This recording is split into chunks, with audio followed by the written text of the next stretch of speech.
Yeah.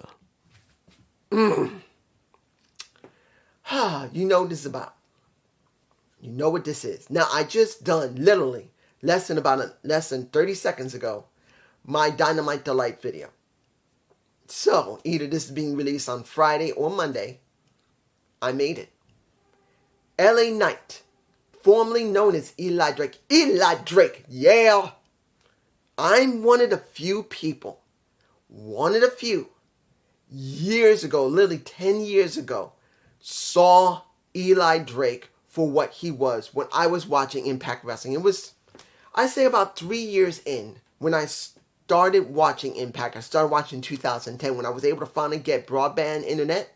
I was able to start watching Impact.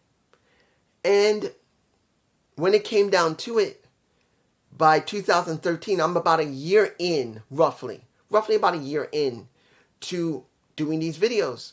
When Eli Drake, right near the end of 2013 and 14, when Eli Drake appeared on Impact Wrestling. Now, I felt there was something different about him. I don't know how many years he had been working, maybe about 6 or 7 years already. And I felt there was something different about Eli Drake. I just felt it. I knew there was something about him. He had the charisma, he had the look, he had the mic skills. The one thing that was a major problem with him was his in-ring work. And it wasn't that he didn't have the fundamentals.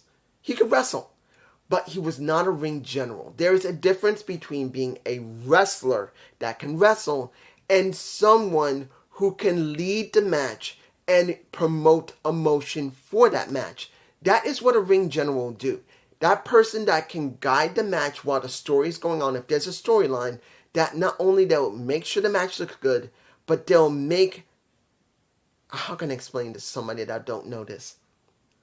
When it comes to pro wrestling, one of the things you need to understand as a wrestler, doing all the stuff I talked about, having a good physique so you can make people look at you, men and women alike, either be envious or horny, having the gift of gab, to be able to talk the people into the seats, making you look like a great face or the most despicable heel, that's another. Having charisma, not just having the look and having the ability to talk, the charisma to go with the talking. You just got to have that attitude. Having the attitude and talking the attitude are two different things. You got to show that you mean what you say. But one thing that must be understood, when you go in that ring, yes, you can know how to do headlocks, drop kicks, suplexes. You know how to be able to at least work with your opponent. You must be able to guide the match that you and your opponent can make an emotion from the fans, whether they're on the screen or at the venue. That is the most important thing people tend to forget. Like with high-flying wrestlers, this day and age, high-flying wrestlers do not all understand. Very few do. Pac understands that. Neville, the former Neville from WWE, Pac. He understood that he's a high flyer. He's also very good in ground wrestling. He understands at certain points, you got to slow down. You got to show people what you want them to see. Because this is about you leading the situation. Letting people understand that this story is about you and that opponent and trying to either get yourself over story-wise, not match-wise, story-wise. Because, yeah, you can be slated by the company to win the match. But how do you win the match? It's not just about making sure you know how you want want the match to go. Who does the most headlocks? Who does the most drop kicks? Who gets the most pins? That's one thing. But how do you lead that match to make it mean something? Just having all the flips and kicks only goes so far. You have to be able to lead the match to invoke an emotion. That's the one thing many people don't understand. And that was what I thought Eli Drake at the time, LA Knight now, he didn't fully understand yet. He had the ring work, but he just didn't have the ability to lead the match the way he wanted. But after several years before he left Impact Wrestling, he learned. He learned it. And that was the thing that made me happy because I could finally see him not just being in the match, but leading the match. He wanted it to show that I'm the bad guy. I'm going to make you despise me, not just by the way I do my wrestling, but also by my attitude in the ring, how I treat my opponent, how I treat you, going into the fans and messing with you, throwing drinks in your face if you have to, yelling at people. That is how you lead a match. That is what a ring general does. They do the extra thing other than just doing holds. And that's what Eli Drake learned in Impact. And then by the time he went to NWA, and he did go to NWA by 2019, he left around 2017, I believe, or 18, that's when he left Impact Wrestling. And then when I finally saw him again, because I hadn't seen him in a while, he was in NWA. He was on NWA Power when they had rebooted themselves before the pandemic hit. That is when Nick Aldis was helping, well, unfortunately, not now, Billy Corgan running the show, how they were going to book everything. Eli Drake just had it. I could see from the work he was doing in NWA, he had changed. But by the time of the pandemic and he went to Primetime Wrestling, I believe that's where he originally came from, or LA Wrestling, I believe, I didn't see him much of because I couldn't see Primetime Wrestling much. But when he finally appeared in NXT, I'm going like, he got it. He got what he wanted. He's now doing WWE work. In fact, I just looked on Celtic Warriors workouts for Sheamus. He's done a video about a month or two ago with Sheamus. Finally, he made it. And as you already know, through the draft, he's gone back. He's staying on SmackDown. Does it mean he's going to get anywhere? I don't know. But he's already over. His charisma, his gift of gab has always been there.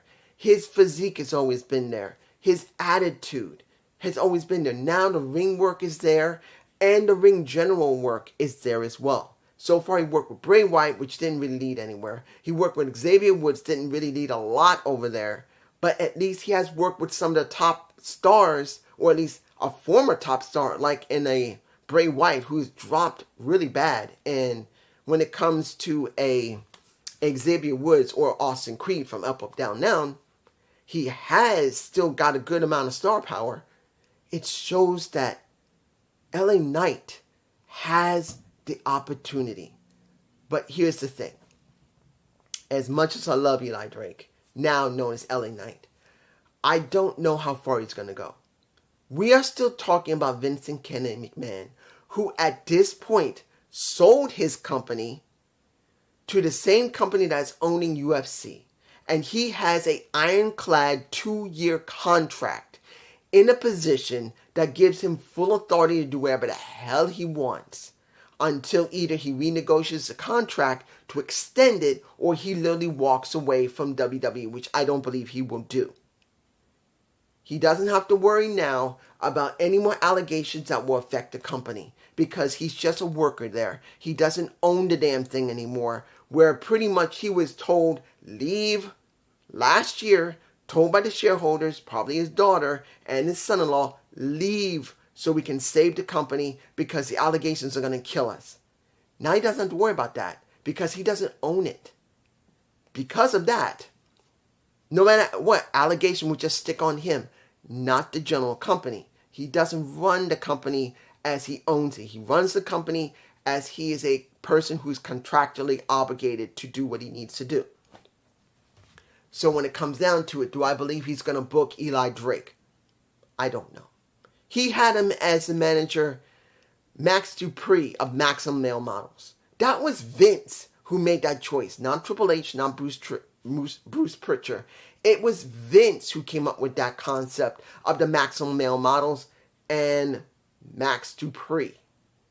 So if Vince is running creative, which he is, do I believe that he's going to allow Triple H to book him the way he wants? I don't know. There's a very strong possibility that LA Knight will be on the chopping block in the next couple of months. He will be released from WWE. Or he will end up in catering. Or, that's 2. Now going to 3, he may be buried on the main roster by everybody because he hasn't been winning a lot. Yes, he won his last match, but that does not mean he's going to win more after this. There's a very strong possibility he'll never win again. He will be a jobber, and Vince will leave him back and only call him out when he's in the mood. And if you guys have not seen what happened to EC3, also a former Impact star, who was so enthusiastic, who was so happy to be back in WWE because he was gone. Well, if you don't know about Ethan Carter III, he was in WWE at one point. Didn't get anywhere. He was a jobber. Went to Impact, worked his ass off, get himself in great shape, came back more seasoned, with better understanding of character. He went through NXT, he was brought up, and when it came to EC3, that is what he did in his first poses. You know how long that lasted? 4 months. No, 3 months, 4 at the most. And then he went, his heart was shattered. EC3. And that's after months of either not being seen or being treated bad, never gone anywhere. And he was released from WWE and then created Control Your Narrative. That is what I'm worried about when it comes to LA Knight. I'm not going to lie here. I'm scared for him. I'm scared. Yes, finally. Understand this. When he first appeared on NXT, JD didn't think anything of him. Just Alex wasn't barely even watching NXT. He didn't think anything of him. But I knew the minute he was in NXT, he would make something, and he did. And that's when JD had heard a little bit about him, but he didn't know not much of him. And just Alex didn't know nothing about him until he went to the main roster and then finally was allowed to be free. And within the last couple of months, not only did he win over just Alex, who's going, LA Knight, yeah! You got JD, who's doing it as well. But who's the first? Look at my list of my videos from Impact. You will see I've known it for 10 freaking years. I knew he was something, and now he has become something. And I'm happy about that. But I'm still scared because there's a strong possibility this will lead down to nothing. Because we're still talking about Vince. And yes, Triple H has some level of control because Vince will allow it when he's in the mood. But when he's not in the mood, what do you think will happen to LA Knight? I am scared, but tell me how you feel. And I hope you enjoyed this Gump report. Please give me a comment below. I will also be doing Naomi, but after she appears in Impact, not before. If you ask me about my opinion in the comments, I'll answer.